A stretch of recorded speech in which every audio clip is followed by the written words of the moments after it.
Let's talk about something we all struggle with, that huge, frustrating gap between our biggest dreams and, well, what we actually do every day. We're going to dive into how to finally close that gap. You know that feeling, right? You've got these incredible goals, these amazing things you want to accomplish. But when it's actually time to get started, it's like your energy just vanishes. You tell yourself, I'll do it tomorrow, but somehow that tomorrow never really shows up. So on one side of the screen, you've got these life-changing ambitions, and on the other, there's the reality of what you actually do. Now, this disconnect, it isn't some kind of personal failure. It's what we can call the ambition-laziness gap, and just understanding that it exists is the very first step to beating it. So what is really going on in our heads? Why does it feel like our brain is actively working against our own dreams? The answer, it turns out, is a lot simpler than you might think, and it has absolutely nothing to do with you being a lazy person. This is probably the most important idea to get. We have to completely reframe what laziness even means. It's not who you are. Think of it more like a built-in safety feature, a habit your brain developed to protect you from things that feel way too big or way too hard.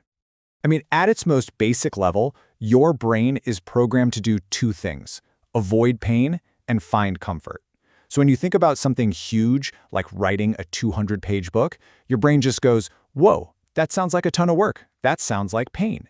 And what does it do? It immediately steers you towards something easy and comfortable, like scrolling on your phone. It's just doing its job. But here's the good news, the great news, actually. You can totally outsmart this wiring. You don't have to fight your brain. You just have to learn to work with it. And our first technique for doing that is incredibly powerful. Just make the task ridiculously small.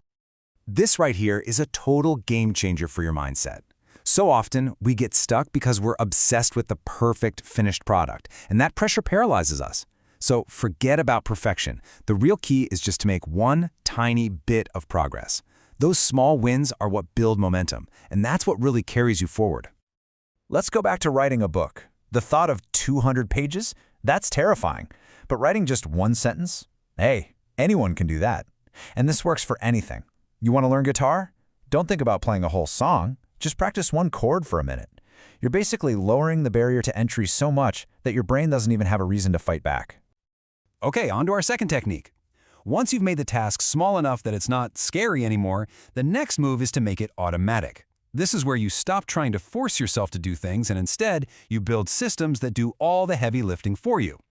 Think of willpower like your phone battery. It might start at 100% in the morning, but it drains all day long. It's just not a reliable source of energy. Routines, though. Routines are like putting your progress on autopilot. They become so automatic that getting started feels natural and, over time, pretty much effortless. And look, these don't have to be some huge life overhaul. They're just small cues in your environment. Putting your running shoes right by your bed so you practically trip on them, that removes one little step, one point of friction. It's all about making the next right action the easiest possible action. So what's a tiny trigger you can set up today? And that brings us to our third and final technique. This one is a simple but really powerful mental trick, and it's designed to help you beat the single hardest part of any task, just getting started. The rule is just this. Whatever the task is, commit to doing it for only 2 minutes. That is it. Anyone can read for 2 minutes. Anyone can tidy up for 2 minutes. You're not making a promise to finish, you're just promising to start. So if you want to read more, don't tell yourself you have to read a whole chapter. Just read one page. If your room is a mess, don't try to clean the whole thing. Just tidy up one small corner. See, the goal here isn't completion. It's just starting.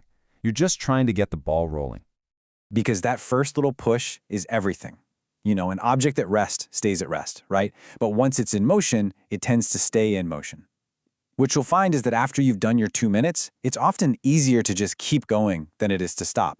You've beaten that initial resistance, and now momentum is on your side. Oh, and here's a little bonus tip to make this even more effective. After you do your 2 minutes, celebrate it. Give yourself a tiny reward. Listen to your favorite song, grab a cup of coffee. This simple little act sends a message to your brain that says, hey, that was a good thing, and it makes it way more likely you'll want to do it again tomorrow. Okay, so let's pull all three of these powerful ideas together. This isn't about trying to become a totally different person overnight. It's about giving yourself the right tools to just finally get started. So here it is. This is your 3-step toolkit for working with your brain, not against it. First, make every task small so your brain doesn't see it as a threat. Second, create simple routines to put your progress on autopilot. And third, use that 2-minute rule to crush the friction of just getting started. It's a really simple but incredibly powerful system. I want to leave you with this final thought. You don't need some massive explosion of motivation to make your dreams happen. You just need a tiny spark. Every single time you write one sentence, or you practice one chord, or you read one page, you're adding another little piece of kindling to that fire. So it all comes down to this one question. It's not about next year or even next week. It's about right now. Forget about the giant mountain you have to climb. What is the one tiny, ridiculously small spark that you can light today? Your future self is waiting for it.